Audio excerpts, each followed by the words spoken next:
അഖില മിസ്സാണ്. അപ്പോൾ അടിപൊളിയായിട്ട് നമ്മളെല്ലാവരും ഇതാ എക്സാമിന് വേണ്ടി ഓരോ കാര്യങ്ങൾ പഠിച്ചുകൊണ്ടിരിക്കുകയാണ് അല്ലേ. അപ്പോൾ ഇന്ന് മിസ്സ് വന്നിട്ടുള്ളത് നമ്മുടെ റീഡിങ് ആൻഡ് ഡ്രോയിങ് മാപ്സ്, വായിക്കാം വരയ്ക്കാം എന്ന് പറയുന്ന ചാപ്റ്റർ ഉണ്ടായിരുന്നു. മക്കൾക്ക് അറിയാം, വളരെ പ്രധാനപ്പെട്ട ചാപ്റ്ററാണ്. ഇതിനകത്തുനിന്ന് പ്രധാനമായിട്ടുള്ള കുറച്ച് ക്വസ്റ്റ്യൻസ്, ചോദ്യങ്ങളും അതിൻ്റെ ഉത്തരങ്ങളും ഇതാ നമ്മളിന്ന് ഡിസ്കസ് ചെയ്യാനായിട്ട് പോവാണ്. ഈ ചാപ്റ്ററിൻ്റെ പ്രത്യേകത, നമ്മൾ എത്രത്തോളം കാര്യങ്ങൾ ചെയ്തു പഠിക്കുന്നോ അത്രത്തോളം നമുക്ക് എന്ത് ചെയ്യാൻ പറ്റും, ഈസി ആയിട്ട് മാർക്ക് സ്കോർ ചെയ്യാൻ പറ്റും എന്നുള്ളതാണ്. അപ്പോൾ പെട്ടെന്ന് തന്നെ നമുക്ക് എന്ത് ചെയ്യാം, നമ്മുടെ ക്വസ്റ്റ്യൻസിലേക്ക് പോവാം. ആദ്യത്തെ ചോദ്യം എന്ന് പറയുന്നത്, ദാ ഇവിടെ ഒരു ഭൂപടം തന്നിട്ടുണ്ട് അല്ലെ, ഒരു മാപ്പ് തന്നിട്ടുണ്ട്.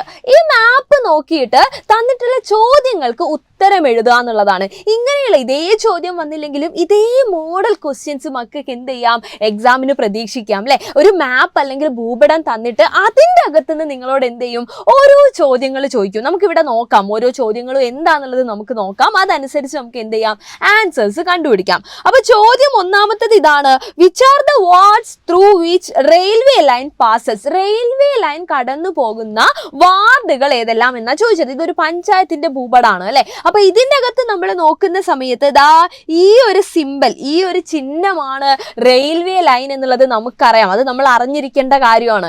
ആ ലൈൻ പോകുന്ന അല്ലെ, നമ്മുടെ റെയിൽവേ ലൈൻ പോകുന്ന വാർഡുകൾ ഏതൊക്കെയാണെന്ന് ഇതാ നമ്മൾ നോക്കുകയാണ്. അപ്പൊ നോക്കുന്ന സമയത്ത് ഇതാ രണ്ടാമത്തെ വാർഡിലൂടെ കടന്നു പോകുന്നത് നമുക്ക് കാണാൻ പറ്റുന്നുണ്ട്. മൂന്നാമത്തെ വാർഡ് ടച്ച് ചെയ്തിട്ടുണ്ട്. ഒൻപതാമത്തെ വാർഡും എട്ടാമത്തെ വാർഡും ടച്ച് ചെയ്തിട്ടുണ്ട് അല്ലെ. അപ്പൊ 2, 3, 9, 8 നമ്മുടെ ഉത്തരങ്ങള്. മിസ് ഇവിടെ എഴുതുകയാണ്. യെസ്, ഏതൊക്കെയാണെന്ന് ചോദിച്ചു കഴിഞ്ഞാൽ 2, 3, 9, 8 അല്ലെ. ഇത്രയുമാണ് എന്ത്, ഇത്രയും വാർഡുകളിലൂടെയാണ് നമ്മുടെ റെയിൽവേ ലൈൻ എന്ത് ചെയ്യുന്നത്, കടന്നു പോകുന്നത്. ഇനി അടുത്തത്, which are the wards having paddy cultivation. ഏതൊക്കെ വാർഡുകളിലാണ് നെൽകൃഷി ഉള്ളത് എന്നാ ചോദിച്ചത്. അപ്പൊ നെൽകൃഷിയുടെ സിമ്പലും നമ്മൾ അറിഞ്ഞിരിക്കേണ്ടതാണ് അല്ലെ. ഇതൊക്കെ ക്ലാസ്സിൽ നമ്മൾ ഓൾറെഡി ഡിസ്കസ് ചെയ്തതാണ്. അപ്പൊ നെൽകൃഷിയുടെ സിമ്പലാണ് ഇതാ ഇവിടെ ഈ കാണുന്നതൊക്കെ അല്ലെ. അപ്പൊ ആ ചിഹ്നമുള്ള വാർഡുകൾ ഏതൊക്കെയാണെന്ന് നമ്മൾ നോക്കണം. അപ്പൊ ഇവിടെ നോക്കുന്ന സമയത്ത് ഒന്നാമത്തെ വാർഡിലുണ്ട്. യെസ്, അത് കഴിഞ്ഞ് നമ്മൾ നോക്കുന്ന സമയത്ത് ഇതാ 11ാമത്തെ വാർഡ് കാണുന്നുണ്ട്, 8ാമത്തെ വാർഡ് കാണുന്നുണ്ട്. അതുപോലെ തന്നെ ഇവിടെ നമ്മൾ നോക്കുന്ന സമയത്ത് 6ാമത്തെ വാർഡിലല്ല 5ാമത്തെ വാർഡിൽ നമുക്ക് എന്ത് ചെയ്യാൻ പറ്റുന്നുണ്ട്, നെൽകൃഷി നമുക്ക് കാണാൻ പറ്റുന്നുണ്ട് അല്ലെ. അപ്പൊ 1, 5, 8, 11 നമുക്ക് എന്ത് ചെയ്യാം, മാർക്ക് ചെയ്യാം. അപ്പൊ മിസ് ഇവിടെ എഴുതുകയാണ് 1, 5, 8, 11 അല്ലെ. ആ രീതിയിൽ നമ്മൾ എന്ത് ചെയ്യുക, ഉത്തരം കണ്ടുപിടിക്കുക. അപ്പൊ ഇതിന്റെ ഉത്തരം കണ്ടുപിടിക്കുക എന്ന് പറഞ്ഞു കഴിഞ്ഞാൽ ഇതേ ചോദ്യം പഠിക്കുക എന്നതിനപ്പുറത്തേക്ക് നമ്മൾ ഈ ചിത്രം നോക്കിയിട്ട് അതിൻ്റെ അകത്ത് നിന്ന് എന്ത് ചെയ്യുക, ഉത്തരങ്ങൾ കണ്ടുപിടിക്കുക എന്നുള്ളതാണ് മിസ് ഉദ്ദേശിക്കുന്നത്. അത് മക്കൾ കൃത്യമായിട്ട് ചെയ്യണം. എന്നാൽ മാത്രമേ നമുക്ക് പരീക്ഷയ്ക്ക് ഈ തരത്തിലുള്ള ചോദ്യങ്ങൾ ഉത്തരം ഈസി ആയിട്ട് പേടിയില്ലാതെ എഴുതാൻ പറ്റുള്ളൂ കേട്ടോ.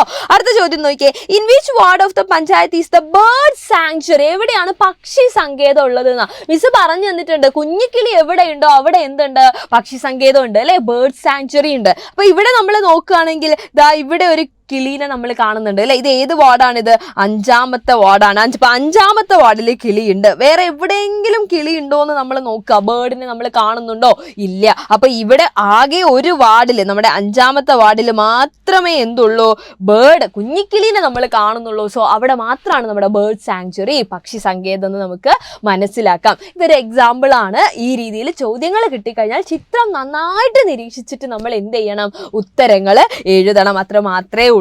അടുത്ത ചോദ്യം എന്ന് പറഞ്ഞു കഴിഞ്ഞാൽ, യെസ്, നമ്മളോട് പറയാണ്, look at the map of Kerala and write direction. നമ്മുടെ മാപ്പ് അല്ലെ, കേരളത്തിന്റെ മാപ്പ് നോക്കാൻ പറഞ്ഞിരിക്കുകയാണ്. അവിടെ ദിശ, ഡയറക്ഷൻ സൂചിപ്പിച്ചിട്ടില്ല, അത് നമ്മൾ മാർക്ക് ചെയ്യണം.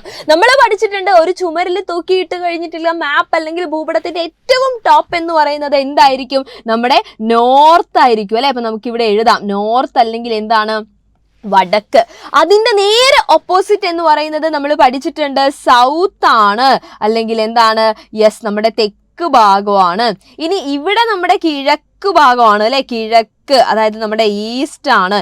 ഈസ്റ്റിന്റെ നേരെ ഓപ്പോസിറ്റ് എന്ന് പറയുന്നത് വെസ്റ്റ് ആണ് അല്ലെ, വെസ്റ്റ്, അതായത് നമ്മുടെ എന്താണ്, പടിഞ്ഞാറ് ഭാഗമാണ്. അപ്പൊ ഈ രീതിയിൽ നമ്മൾ എന്ത് ചെയ്തിരിക്കണം, നമ്മൾ അത് മാർക്ക് ചെയ്തിരിക്കണം. വളരെ പ്രധാനപ്പെട്ട ഒരു ചോദ്യമാണ്. ചോദ്യങ്ങൾ നമ്മൾ പ്രതീക്ഷിക്കുന്നുണ്ട്. അടുത്ത ചോദ്യം എന്ന് പറയുന്നത് എന്താണ്, yes, identify your district and colour it. നിങ്ങളുടെ ജില്ല കണ്ടുപിടിക്കുന്നു, അതിന് നിറം കൊടുക്കുന്നു. വളരെ ജനറൽ ആയിട്ട് നമുക്ക് തോന്നുന്ന ഒരു ചോദ്യമാണ്. മക്കള് നിർബന്ധമായിട്ടും കേരളത്തിലുള്ള 14 ജില്ലകളും അല്ലെ, 14 ജില്ലകളും അറിഞ്ഞിരിക്കണം. അതിൽ മക്കളുടെ ജില്ല ഏതാണെന്നുള്ളത് കണ്ടുപിടിച്ച് വെക്കുക. എന്നിട്ട് അതിനകത്ത് എന്ത് ചെയ്യുക, നിറം കൊടുക്കാൻ. അതായത് നിങ്ങൾക്ക് എക്സാം പേപ്പറിൽ അല്ലെ ആൻസർ ഷീറ്റിൽ അതല്ലെങ്കിൽ നമ്മുടെ ക്വസ്റ്റ്യൻ പേപ്പറിൽ തന്നെയാണ് നമ്മൾ മാർക്ക് ചെയ്യുന്നത് ഉത്തരങ്ങൾ. അപ്പോൾ അവിടെ അടയാളപ്പെടുത്തിയാൽ മതി. പക്ഷെ അത് ചെയ്യണമെങ്കിൽ മക്കൾക്ക് എന്ത് മനസ്സിലാവണം, ജില്ല മനസ്സിലാവണം. ചിലപ്പോൾ നിങ്ങൾക്ക് പേരുകളൊക്കെ അറിയായിരിക്കും. 14 ജില്ലകളും നമുക്ക് കാസർഗോഡ് മുതൽ നമ്മുടെ തിരുവനന്തപുരം വരെ നമുക്ക് അറിയുമായിരിക്കും. പക്ഷെ അതിൽ ഏതാണ് നമ്മുടെ ജില്ല? അപ്പോൾ മിസ്സിന്റെ ജില്ലയാണെങ്കിൽ കോഴിക്കോടാണ്. അപ്പോൾ മിസ് ഇതാ ഇവിടെയാണ് നമ്മുടെ കോഴിക്കോട് എന്ന് മനസ്സിലാക്കി നമുക്ക് കിട്ടിയിട്ടുള്ള മാപ്പിൽ നമുക്ക് എന്ത് ചെയ്യാൻ പറ്റണം, ഐഡന്റിഫൈ ചെയ്യാനായിട്ട് പറ്റണം. ഇവിടെ മിസ് ഈ ചിത്രം കൊടുക്കാൻ തന്നെ കാരണം ആർക്കെങ്കിലും നിങ്ങളുടെ ജില്ല അറിയില്ലെങ്കിൽ അത് എന്ത് ചെയ്യാൻ വേണ്ടിയിട്ടാണ്, പഠിച്ചു വെക്കാൻ വേണ്ടിയിട്ടാണ്.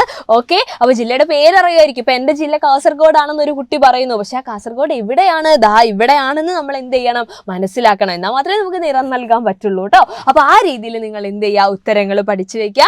അപ്പോൾ ഇന്നത്തേക്ക് മിസ് എന്ത് ചെയ്യാണ്, യെസ് ഇത്രയും ചോദ്യങ്ങളേ ഉള്ളൂ. ഇനിയും നമുക്ക് ഒരുപാട് ചോദ്യങ്ങൾ ഡിസ്കസ് ചെയ്യാനുണ്ട് പരീക്ഷയാവുമ്പോഴേക്ക്. അതൊക്കെ ആയിട്ട് മിസ് വീണ്ടും വരും. അപ്പോൾ എൻ്റെ മക്കളുടെ അടുത്ത് മിസ് ഒരു കാര്യം കൂടെ പറയാണ്. നമ്മുടെ പ്രാണ ബാച്ചിൻ്റെ കാര്യം മക്കൾക്ക് അറിയുമായിരിക്കും അല്ലേ. നമ്മുടെ 4ാം ക്ലാസ്സിലെ മക്കൾക്ക് വേണ്ടിയിട്ടുള്ള സ്പെഷ്യൽ ആയിട്ടുള്ള ബാച്ചാണ് നമ്മുടെ പ്രാണ ബാച്ച്. അപ്പോൾ ഇനിയുള്ള ദിവസങ്ങൾ എന്ന് പറയുന്നത് ക്രിസ്മസ് എക്സാമും അതുപോലെ വരുന്ന ആനുവൽ എക്സാമും ഒക്കെ അടിപൊളിയായിട്ട് എഴുതാൻ റിവിഷനോട് കൂടിയിട്ടുള്ള ക്ലാസ്സുകളോട് കൂടിയിട്ട് നിങ്ങളുടെ ബാച്ച് നിങ്ങൾക്ക് സ്വന്തമാക്കാം. അപ്പോൾ ആരെങ്കിലും ഇതുവരെ ജോയിൻ ചെയ്യാത്തവരുണ്ടെങ്കിൽ പെട്ടെന്ന് തന്നെ എന്ത് ചെയ്യുക, അഡ്മിഷൻ എടുക്കുക. അപ്പോൾ നമുക്ക് വീണ്ടും കാണാടാ. അതുവരെ എല്ലാ മക്കൾക്കും thank you so much and by.